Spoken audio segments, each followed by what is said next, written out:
selamat datang kembali di acara Lintas Live Instagram KPP Tanah Abang 1, sebuah kanal perpajakan yang membahas tentang aturan perpajakan terbaru. Nah, ini kami ingin menyapa kawan pajak dengan semangat yang baru. Bagaimana kabarnya hari ini, kawan pajak? Semoga baik-baik saja ya. Baik, kawan pajak pasti sudah tidak sabar ya untuk mendengarkan acara kita pada pagi hari ini bersama saya Eni Triastuti selaku host, yang kali ini ditemani dengan narasumber dari tim penyuluh KPP Pratama Jakarta Tanah Abang 1, yaitu Kak Yugi. Nah, kali ini kita akan coba untuk bincang-bincang tentang aspek perpajakan dengan tema aspek pajak terkait dengan aset kripto kawan pajak sesuai dengan PMK nomor 50 tahun 2025. Kawan pajak juga dapat berinteraksi dengan narasumber kita kali ini melalui kolom komentar ya. Baik, saya sapa dulu nih narasumber kita. Gimana kabarnya Kak Yudi? Alhamdulillah baik. Alhamdulillah. Cerah sekali hari ini ya. Iya dong, kita harus semangat ya hari ini ya. Baik, ini kan untuk acara lintas kali ini kita akan membahas aspek perpajakan terkait dengan aset kripto ya Kak ya, yang baru-baru ini rilis ya Kak ya.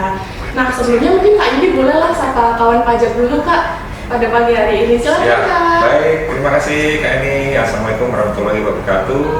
Apa kabar kawan pajak di seluruh Indonesia? Semoga diberi kesehatan tak kurang apapun ya. Selamat bergabung dalam lintas. Semoga bincang-bincang kita kali ini bisa menambah pengetahuan kawan pajak semua. Izin untuk pantun ya Kak Eni ya. Oke, silakan Kak. Nyebur kolam renang sambil salto. Cakep. Airnya menciprat kemana-mana. Artinya Kebijakan terbaru tentang aspek pajak aset kripto, semoga bincang-bincang ini memberi makna. wah, keren sekali ya. Ya. Siapa ya pantunnya ya? Ya, jadi untuk PMK nomor 50 ya tadi ya, 50 tahun 2025 ini yaitu tentang PPN dan PPH atas transaksi perdagangan aset kripto kayak ini. Ini ditetapkan tanggal 25 Juli, kemudian berlaku untuk tanggal 1 Agustus ya, berlaku mulai tanggal 1 Agustus gitu.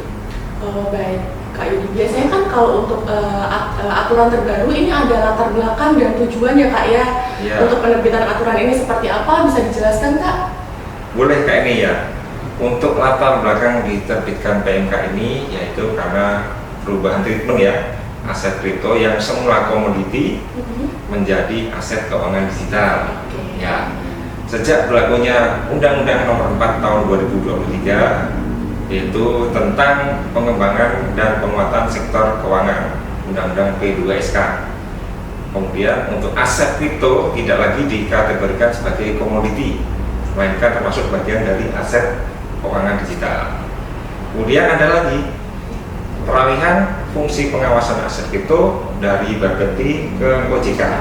Nah, resmi menjadi otoritas yang melakukan pengaturan dan pengawasan aset keuangan digital termasuk kripto per 10 Januari 2025, jadi awal tahun kemarin.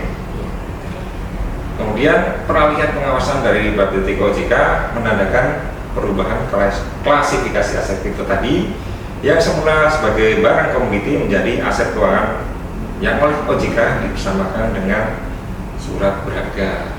Nah, perubahan definisi aset kripto dari komoditi tidak berwujud yang berbentuk digital menjadi aset keuangan digital memenuhi karakteristik surat berharga sesuai dengan ketentuan peraturan perundang-undangan yang ditetapkan oleh OJK tadi kayak ini, mengakibatkan aset kripto menjadi kelompok barang yang tidak dikenai pajak tambah nilai. PPN Ya, kalau yang dulunya kan masih kena PPN tuh. Kemudian yang untuk PP 49 ya 2024 definisi aset keuangan digital yaitu pasal 1 angka 1. Aset keuangan digital adalah aset keuangan yang disimpan atau direpresentasikan secara digital termasuk di dalamnya aset kripto. Kemudian di pasal 1 angka 2 kayak ini, aset kripto adalah representasi digital dari nilai yang dapat disimpan dan ditransfer menggunakan teknologi yang memungkinkan penggunaan buku besar terdistribusi seperti blockchain untuk memverifikasi transaksi dan memastikan keamanan dan validasi informasi yang tersimpan. tidak dijamin oleh otoritas pusat seperti bank sentral, tetapi diterbitkan oleh pihak swasta, dapat ditransaksikan, disimpan, dan dipindahkan atau dialihkan secara elektronik, dan dapat berupa koin digital, token, atau representasi aset lainnya yang disebut aset kripto terdukung dan aset kripto tidak terdukung. Seperti itu kayaknya. Jadi seperti itu ya kawan pajak untuk latar belakang dan tujuan terkait dengan aset kripto ini. Nah, sebelum masuk ke pembahasan, bisa dijelaskan untuk perkembangan aset kripto sendiri seperti apa, Pak? Boleh, Kak, ini ya. Dari mulai 2022 ya, itu untuk total penerimaan sampai dengan sekarang itu 1,2 triliun ya. Dari PPh 22 atas transaksi penjualan kripto di exchanger maupun PPN dalam negeri atas transaksi pembelian kripto di exchanger. Kemudian untuk exchangernya sampai Juni 2025 itu yang terdaftar ada 37. Oh, ini per Juni ya Pak ya? Iya, per Juni kemarin. Ya. Seperti itu. Jadi untuk ini ada data ya, berdasarkan data Google, 20% penggunaan Indonesia menggunakan platform domestik dan 75% lainnya menggunakan platform yang offshore. Oh begitu. Ya berarti dari tahun ke tahun ini meningkat dengan pesat ya Pak ya? Betul sekali ya. Oke. Nah untuk aturan ini pokok pengaturannya seperti apa aja sih Kak? Ya, jadi untuk pokok pengaturan dari statusnya dulu ya. Tadi sudah saya jelaskan, aset kripto dibersamakan dengan surat berharga untuk statusnya. Kemudian jenis layanan dan atau transaksi terkait aset kripto itu ada 3 kayak ini ya. Perdagangan aset kripto, kemudian jasa penyediaan sarana elektronik yang digunakan untuk memfasilitasi transaksi aset kripto. Yang ketiga yaitu jasa verifikasi transaksi aset kripto oleh penambang aset kripto. Ini kalau orang-orang mengenalnya mining. Mining ya Kak ya? Mining. Kemudian untuk pelakuan perpajakannya ya, untuk yang pedagang aset kripto, untuk PPh-nya yaitu PPh pasal 22, 0,21%. Nah, penjual dipungut oleh pedagang aset keuangan digital atau 1%. Itu kalau PPMSE ya, itu luar negeri. Penjual dipungut oleh PPMSE luar negeri atau setor sendiri ya nih. Kemudian untuk PPN, nah ini PPN tadi ya, pembeli tidak dikenai PPN lagi. Nah, aset kripto yang dibersamakan dengan surat berharga. Kemudian yang kedua yaitu jasa penyediaan sarana elektronik yang digunakan untuk memfasilitasi transaksi aset kripto. Pertama, PPh dikenai PPh tarif pasal 17, yaitu ketentuan umum PPh ya. Yang kedua, nah ini ada PPN-nya, dikenai PPN tarif 12%. BTP-nya yaitu 11/12 dikali penggantian. Itu di ketentuan umum PPN kayak ini. Kemudian untuk bukti tagihan adalah dokumen tertentu yang kedudukannya dibersamakan dengan waktu pajak. Kemudian untuk yang jasa verifikasi atau yang mining, untuk PPh-nya dikenai PPh tarif pasal 17 sama dengan yang tadi untuk penyediaan sarana elektronik. Kemudian untuk PPN-nya dikenai PPN bersyarat tertentu sebesar 2,2%. Kemudian penambang aset kripto merupakan PKP pedagang eceran dan dapat membuat faktur pajak atas penyerahan JKP kepada penerima JKP dengan karakteristik konsumen akhir. Wah, sudah dijelaskan secara gamblang ya ini sama Kak Yudi. Semoga kita ada gambaran sedikit ya teman-teman untuk perbedaannya apa. Nah, untuk perbandingan skema lama dan skema barunya ini bisa dijelaskan lagi Kak? Mungkin ada teman-teman yang masih sedikit agak bingung nih. Boleh Kak, ini saya coba jelaskan ya perbandingan antara aturan lama yang ada di kalau nggak salah PMK 68 tahun 2022, yaitu untuk skema pajaknya untuk perdagangan, untuk yang jual di PMK lama PPh final kalau Bapepti 0,1%, non Bapepti itu 0,2%. Karena sekarang OJK ini naik nih, ada perubahan tarif ya, ada perubahan tarif. Jadi untuk PPh pasal 22 final yaitu 0,21%, itu kalau dalam negeri ya, Iya. dan 1% kalau dipungut oleh PPMSE yang luar negeri ataupun store sendiri. Oh, sendiri.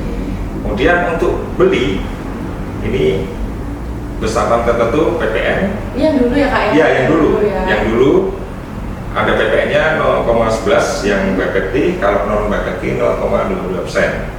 Kemudian kalau yang salah tidak dikenai PPN. Oh, jadi yang sekarang mekanisme PMK yang baru ini untuk yang pembeli ini sudah nggak dikenakan PPN ya Kak ya? Betul, ya. Oke. Kemudian ada skema pajak lagi untuk yang jasa platform ya. Ketentuan umum untuk yang lama dan baru itu untuk PPN-nya sama, PPN-nya juga sama. Sama ya, ini nggak berubah ya untuk Yang jasa platform ya? sama. Kemudian untuk yang mining ini ada perbedaan sedikit ini. Untuk yang besaran tertentu PPN-nya 1,1%, yang sekarang PPN-nya menjadi 2,2%. Oke. Untuk PPh finalnya yang dulu PMK 68 2022 itu 0,1%. Kalau yang sekarang pakai tarif umum pasal tarif 17 ya, KUP. Kemudian untuk penunjukan platform luar negeri ditunjuk sebagai pemungut PPN atas transaksi perdagangan aset kripto melalui PPMSE yaitu PMK 60 2022 sebagaimana telah diubah terakhir dengan PMK 81 2024. Kemudian untuk yang sekarang itu ditunjuk sebagai pemungut PPN pasal 22 dengan menggunakan cap dirjen penunjukan ya. Ini kriteria dan administrasinya diatur dalam Dirjen. Berarti nanti ada penunjukan tersendiri ya Kak Betul ya sekali. untuk pemungutnya ya. Baik, kawan pajak, itu penjelasan dari Kak Yudi tadi, di mana kawan pajak udah cukup jelas ya mungkin ya untuk gambaran antara perbedaan skema lama dan skema barunya ini. Nah, kita kalau sudah cukup jelas kita lanjut ya. Kemudian kita membahas tentang skema PPh-nya terkait dengan penjualan aset kripto ini seperti apa sih Kak untuk aspek PPh-nya Kak? Baik Kak, ini coba saya jelaskan ya. Ini ada beberapa ya. Untuk yang pertama, sebelumnya setiap transaksi dikenakan PPh jual dan PPN beli. Ya nanti untuk tubinya hanya dikenai PPh. Karena kan untuk PPN bukan lagi objek ya. Karena surat berharga tadi ya Kak Iya, ya? betul. Kemudian yang kedua, sebelumnya tidak dibedakan antara platform dalam negeri dan luar negeri. Dan nanti yang untuk next to be akan dibedakan. Oke. Kemudian sebelumnya tarif PPh di platform dalam negeri dan luar negeri adalah sama, yaitu 0,1%. Kemudian tubinya untuk PPh final dibedakan ya. Transaksi platform dalam negeri 0,21%. Untuk yang luar negeri nanti 1%. 1% ya, ada perbedaan ya Kak ya? Kemudian untuk pemungutan pajak PPh pasal 22 oleh platform luar negeri dilaksanakan melalui penunjukan oleh Direktorat Jenderal Pajak. Ya, melalui cap dirjen tadi ya Kak ya? Betul sekali.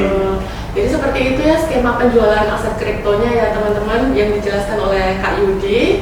Kemudian untuk skema pajak atas layanan exchange sendiri seperti apa Kak? Baik Kak, ini untuk yang jasa untuk exchange ya, Ya, merupakan jasa kena pajak Pada pada umumnya, umumnya. ya. Ketentuan PPN berlaku sesuai mekanisme umum PPN seperti pemungutan PKP, pemungutan PPN dari penerima jasa, penyetoran PPN dan laporannya juga. Kemudian untuk PPh, penghasilan berupa imbalan atas jasa yang disediakan oleh exchange merupakan objek pajak penghasilan dan dikenai PPh dengan ketentuan dan tarif umum. Untuk contohnya ya, contoh layanan jasa dan penghasilannya, jasa penyedia sarana elektronik yang digunakan untuk transaksi aset kripto sama. Kemudian ada jasa withdrawal penarikan dana, ada penyerahan jasa deposit, penyerahan jasa pemindahan transfer aset kripto antar dompet elektronik e-wallet. Ada juga penyediaan dan atau pengelolaan media penyimpanan aset kripto atau dompet elektronik. Kemudian ada juga jasa lainnya sehubungan dengan aset kripto. Oke, jelas ya kawan pajak ya, sudah diberikan skema pajak terkait dengan layanan exchange tadi, termasuk sudah diberikan contohnya. Nah, kalau yang exchange tadi sudah dibahas, selanjutnya kita akan membahas untuk yang mining nih Kak. Ya. Yang mining ini seperti apa nih Kak? Ya, dijelaskan dulu ya, miners itu apa ya. itu MNS melakukan kegiatan layanan verifikasi transaksi aset kripto dan mendapat insentif berupa penghasilan dari sistem aset kripto berupa block reward, imbalan atas jasa pelayanan verifikasi transaksi atau transaksi fee, kemudian imbalan atas jasa manajemen kelompok penambang aset kripto, mining pool, atau penghasilan lain dari sistem aset kripto ini. Untuk yang kedua ada penghasilan lainnya, yaitu untuk PPN-nya ya, pakai besaran tertentu 2,2% dikalikan nilai berupa uang atas aset kripto yang terima. Untuk PPN-nya melalui apa ya, ketentuan umum.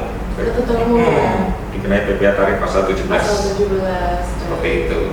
Tidak lagi dikenakan PPh pasal 22 final. Oh iya, betul. Seperti itu ya kawan pajak untuk skema atas verifikasi transaksi atau yang disebut dengan mining. Nah, terakhir nih Kak, untuk yang pengaturan PPMSE sendiri ya Kak ya, yang ditunjuk sebagai pemungut pajak ini seperti apa sih Kak? Ya, untuk PPMSE luar negeri dapat ditunjuk oleh Menteri sebagai pemungut pajak untuk melakukan pemungutan, penyetoran, dan pelaporan pajak atas penghasilan yang terima atau diperoleh penjual aset kripto yang menerima atau memperoleh penghasilan sehubungan dengan aset kripto. Penunjukan sebagai pemungut pajak oleh Menteri dilimpahkan kewenangannya kepada Direktorat Jenderal Pajak. Ya, jadi untuk yang ditunjuk ya, pertama yaitu harus telah memenuhi kriteria tertentu kan nih. Kemudian ada juga memilih untuk ditunjuk sebagai pemungut pajak. Nah, untuk kriteria tertentunya meliputi ada nilai transaksi, ada juga jumlah traffic atau pengakses melebihi jumlah tertentu dalam 12 bulan. Jika PPMSE luar negeri tidak ditunjuk, maka penjual di-store dan dilapor sendiri. Store sendiri ya Kak ya. Baik kawan pajak, lengkap sudah ya sepertinya penjelasan tentang aspek perpajakan aset kripto ini dari Kak Yudi. Terima kasih Kak Yudi atas penjelasannya, sudah meluangkan waktu untuk ngobrol dengan saya pada pagi hari ini. Jangan bosan ya Kak kalau nanti ditunjuk lagi sebagai narasumber. Baik, silakan Kak, mungkin masih ada yang mau disampaikan Kak untuk kawan pajak semua? Sebagai penutup ya, kan pajak ya, saya menyampaikan apresiasi yang sebesar-besarnya kepada kan pajak semua yang telah turut serta membangun negeri ini dengan membayar pajak. Mari kita terus bersinergi untuk Indonesia yang lebih baik. Pajak tumbuh, Indonesia tangguh. Luar biasa ya. Terima kasih juga kepada para kawan pajak. Kontribusi Anda telah menjadi penopang dari pembangunan negeri ini. Luar biasa sekali ya Kak bincang-bincang kita pada pagi hari ini. Terima kasih kawan pajak yang sudah hadir dalam kegiatan live Instagram hari ini. Terima kasih banyak juga untuk Kak Yudi, narasumber kita yang keren sekali tadi yang sudah menjelaskan segala macam aspek PPh, PPN dari kripto ini sendiri. Nah, jangan lupa ya kawan pajak untuk selalu pantengin Instagram kita di @pajak_JKT_Tanah_Abang 1 dan juga channel YouTube di KPP Pratama Jakarta Tanah Abang 1. Dan nanti di situ akan membahas terkait dengan aspek perpajakan yang terbaru ya kawan pajak ya.